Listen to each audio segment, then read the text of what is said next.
নিরুপায় হয়ে অভাবে পড়ে কিস্তিতে টাকা তোলা বা সুদ খাওয়া জায়েজ হবে কিনা। তো নিরুপায় হয়ে অভাবে পড়ে কিস্তিতে টাকা তোলা বা সুদ খাওয়া জায়েজ হবে কিনা এর উত্তরটি জানার আগে আমরা জেনে নেব সুদের ব্যাপারে কোরআন এবং হাদিস আমাদের কি বলেছেন। পবিত্র কোরআনে সূরাতুল বাকারার 275 নং আয়াতে আল্লাহ রাব্বুল আলামিন বলেন, ওয়াহাররামার রিবা, যা আমি আল্লাহ সুদকে হারাম করেছি। সহিহ মুসলিমের 1598 নং হাদিসের মধ্যে এসেছে। হাদিসটি বর্ণনা করেছেন আল্লাহর রাসূলের সাহাবী হযরত জাবের রাদিয়াল্লাহু তাআলা আনহু। তিনি বলেন, লাআনা রাসূলুল্লাহ, রাসূল সাল্লাল্লাহু আলাইহি সাল্লাম লানত করেছেন আকিলার রিবা ওয়া মুকিলাহু ওয়া কাতিবাহু ওয়া শাহিদাইহি হুম সাওয়াউন। যারা সুদ খায়, যারা সুদ দেয়, যারা সুদের ব্যাপারে লেখালেখি করে, যারা সুদের ব্যাপারে সাক্ষ্য প্রদান করে, তাদের সকলকেই আল্লাহর রাসূল লানত করেছেন।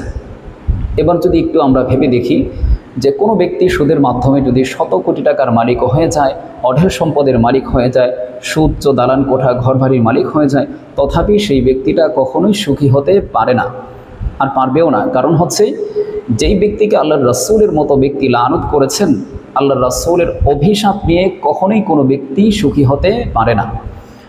আপনি দেখবেন সেই ব্যক্তিটা সুদখোর যিনি, তিনি হয়তো শারীরিক দিক থেকে বা মানসিক দিক থেকে বা যে কোনো দিক থেকে সে অসুখী রয়ে গেছে। সুনান ইবনে মাজাহ শরীফের 2274 নং হাদিসের মধ্যে এসেছে। এই হাদিসে আল্লাহর রাসূল সুদের গুনাহটা কি পরিমাণ এটা বর্ণনা করতেছেন। আল্লাহর রাসূল বলেন, আর রিবা সাবউনা হুবান আইসারুহা আইয়ানকিহার রাজুলু উম্মাহু, যে সুদের গুনাহের 70টি স্তর রয়েছে, এর মধ্য থেকে সর্বনিম্ন স্তরের গুনাহের পরিমাণ হচ্ছে নিজের গর্ভধারী মায়ের সাথে জিনা করা। নাউজুবিল্লাহ। যেই মা সন্তানকে জন্ম দিয়েছে সেই মায়ের সাথে জিনা করে যেই পরিমাণ গুনাহ হবে, সুদ আদান প্রদান করার দ্বারা, সুদ খাওয়ার দ্বারা সেই পরিমাণ গুনাহ হচ্ছে। কত মারাত্মক, কত ভয়াবহ এবং কত বিরাট একটি গুনাহ। আল্লাহ রাব্বুল আলামিন এই সুদ থেকে আমাদের হেফাজত করুন, আমিন। তো প্রশ্ন করা হয়েছে যে নিরুপায় হয়ে বা অভাবে পড়ে কিস্তিতে টাকা তোলা বা সুদ খাওয়া জায়েজ হবে কিনা। তা আসলে আমরা নিজেদেরকে হুটহাট করেই নিরুপায় দাবি করে ফেলি। আমি নিরুপায় নয়, কিন্তু আমি নিজেকে নিরুপায় দাবি করছি। আর কোন কোন ক্ষেত্রে আমরা নিজেদেরকে নিরুপায় দাবি করি আমি একটু পরে বলবো ইনশাআল্লাহ। প্রথমে বলে নিচ্ছি যে যেহেতু কাফা বিল্লাহি ওয়ালিয়া কাফা বিল্লাহি নসীর, আল্লাহ রাব্বুল আলামিন বলেছেন কাফা বিল্লাহি নসীর, তোমার সাহায্যকারী হিসেবে আমি আল্লাহই যথেষ্ট। সুতরাং সাহায্য চাইতে হলে সর্বপ্রথম আল্লাহর কাছে আমাদেরকে চাইতে হবে। আমরা আল্লাহর কাছে সাহায্য না চেয়ে নিজেদেরকে নিরুপায় দাবি করে ফেলি। আল্লাহর দরবার কিন্তু আপনার আমার জন্য খোলা। পবিত্র কোরআনের সূরাতুল বাকারার 245 নং আয়াতে আল্লাহ রাব্বুল আলামিন বলেন, ওয়াস্তাঈনু, তোমরা আমার কাছে সাহায্য চাও, বিসসবরি ওয়াসসালাহ, ধৈর্য এবং সালাতের মাধ্যমে আমার কাছে সাহায্য চাও, আমি তোমাদের সাহায্য করব। আল্লাহ রাব্বুল আলামিন বলেছেন, কিন্তু আমরা সাহায্য চাই না। সূরা রুমে আল্লাহ তাআলা এটাও বলেছেন, ওয়াদাল্লাহ, আমি তোমাদের সাহায্য করব, এটা আমার ওয়াদা, লা ইউখলিফুল্লাহ, আমার ওয়াদা আমি কখনোই খেলাফ করি না। তা আল্লাহ রাব্বুল আলামিন সাহায্য চাইতে বলতেছেন, আমরা চাচ্ছি না।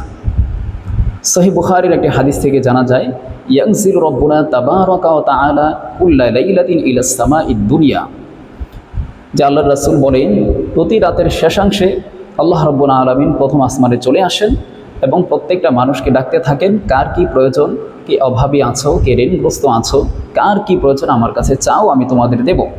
তো এই যে আমাদের জন্য একটি পথ খোলা, আমরা চাচ্ছি না, না চেয়েই আমরা নিজেদেরকে নিরুপায় দাবি করে ফেলতেছি, নিরুপায় বলে গণ্য করছি। অনেক মেয়ে পতিতালয়ে চলে যায়। সাংবাদিক প্রশ্ন করে, আপনি কেন এসেছেন এখানে? বলে, ভাই নিরুপায় হয়ে এসেছি, পরিবারের ফ্যামিলির ভরণ পোষণ বহন করার মতো কেউ নেই।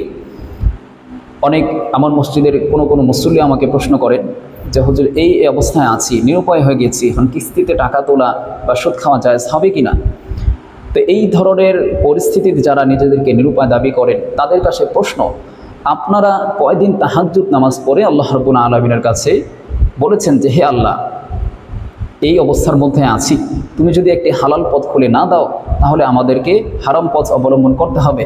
আপনি যদি প্রশ্ন করেন দেখবেন সে বলবে একদিনও না। তা আপনার জন্য তো পথ খোলা ছিল, আপনি কেন চাইলেন না? না চেয়ে আপনি নিরুপায় দাবি করছেন, এটা তো বোকামি। আর কোন কোন ক্ষেত্রে আমরা নিজেদেরকে নিরুপায় বলে গণ্য করি? নিরুপায় বলে গণ্য করি আমরা বিদেশ যাব, প্রচুর টাকার প্রয়োজন, এখন টাকা জোগাড় করতে হবে, কিস্তি উঠাতে হবে, আর না হয় সুদ খেতে হবে। তাই বিদেশ যাব, টাকার প্রয়োজন, এক্ষেত্রে আমি নিজেকে নিরুপায় বলে গণ্য করছি। ঘর বাড়ি নির্মাণ করব, বিশাল অট্টালিকা নির্মাণ করব, টাকা হাতে নেই, টাকার প্রয়োজন, এক্ষেত্রে আমি কিস্তিতে টাকা তোলা বা সুদ খাওয়া নিজের জন্য নিজে জায়েজ করে নিচ্ছি, নিজেকে নিরুপায় বলে গণ্য করে।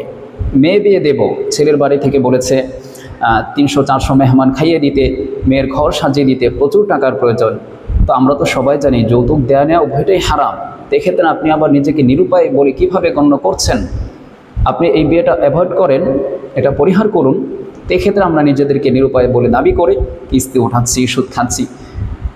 তো মূলত এই ক্ষেত্রগুলোতে আপনি নিরুপায় বলে গণ্য হবেন না, এবং এই সকল ক্ষেত্রে এই পরিস্থিতিতে আপনার জন্য কিস্তি ওঠানো, সুদ খাওয়া জায়েজও হবে না। হারাম ভক্ষণ করা জায়েজ হওয়ার পরিস্থিতি রয়েছে। যেমন সুনানে আবু দাউদের একটি হাদিস থেকে জানা যায়, সুনানে আবু দাউদের 3816 নং হাদিস থেকে জানা যায়, আল্লাহ রাসূল এক সাহাবীকে মৃত উটের গোশত খাওয়ার অনুমোদন করেছিলেন। অথচ আমরা পবিত্র কোরআন থেকে জানতে পারি আল্লাহ রাব্বুল আলামিন বলেছেন, হুররিমাত আলাইকুমুল মাইতা, তোমাদের জন্য তোমাদের উপর মৃত প্রাণীকে খাওয়া আমি হারাম করে দিয়েছি। তো আল্লাহ রাসূল এক সাহাবীকে মৃত উটের গোশত খাওয়ার অনুমোদন করেছিলেন। তো মৃত উটের গোশত খাওয়া আপনার জন্য, মৃত প্রাণীর গোশত খাওয়া কখন আপনার জন্য জায়েজ রয়েছে? যদি পরিস্থিতিটা এমন হয়ে যায় যে আপনি মৃত্যু মুখে পতিত হয়ে আছেন, এখন সামান্য একটু হারাম ভক্ষণ করলে আপনি প্রাণে বেঁচে যাবেন, তো এমন সিচুয়েশনে যদি আপনি পড়ে যান, সেক্ষেত্রে আপনার জন্য হারাম ভক্ষণ করা জায়েজ রয়েছে। যেমন কায়দা রয়েছে আয-যরুরাতু তাবিহুল মাহদুরাত, তীব্র প্রয়োজনে হারাম জিনিস হালাল হয়ে যায়। সুতরাং এক্ষেত্রে আপনার জন্য হারাম ভক্ষণ করা জায়েজ রয়েছে।